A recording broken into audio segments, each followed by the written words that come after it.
Dear 10th standard students, exercise 3.17ல first sum நம்ம பார்க்க போகிறோம். அதில் 2 செக்ஷன் கொடுத்துருக்காங்க. மொதல் செக்ஷனை இப்போ பார்ப்போம். என்ன கொடுத்துருக்காங்க அப்படின்னா ஏபி அப்படிங்கிற 2 மேட்ரிக்ஸ் கொடுத்துருக்காங்க. They asked us to verify that a plus b is equal to b plus a1 verify பண்ண சொல்லியிருக்காங்க.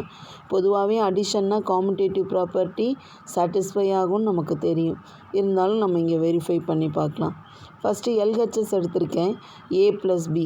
ஃபஸ்ட்டு ஏ மேட்ரிக்ஸை சப்ஸ்டியூட் பண்ணியிருக்கேன், ப்ளஸ் போட்டிருக்கேன். பி மேட்ரிக்ஸை சப்ஸ்டியூட் பண்ணியிருக்கேன். ரெண்டையும் ஆட் பண்ணுறேன். அப்போ 1 + 5, 9 + 7, 3 + 3, 4 + 3, 8 + 1, -3 + 0 அப்படின்னு கரஸ்பாண்டிங் எலமெண்ட்ஸை நான் ஆட் பண்ணியிருக்கேன்.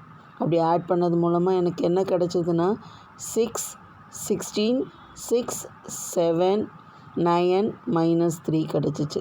இது எல்ஹெச்எஸோட ஆன்சரு. ஆர்ஹெச்எஸையும் வெரிஃபை பண்ண போகிறேன். பி ப்ளஸ் ஏன்னு வரும். பிங்கிற மேட்ரிக்ஸை எழுதியிருக்கேன், ப்ளஸ் போட்டிருக்கேன், ஏ மேட்ரிக்ஸை எழுதியிருக்கேன். ரெண்டையும் ஆட் பண்ணுறேன். 5 + 1, 7 + 9, 3 + 3, 3 + 4, 1 + 8, 0, -3ன்னு வருது. இதை ஆட் பண்ணுறப்ப எனக்கு ஆன்சர் என்ன வந்ததுன்னா 6, 16, 6, 7, 9, -3. இது செகண்ட் ஈக்குவேஷனை வச்சுக்கிட்டேன். I got the same answer for equation 1 and 2.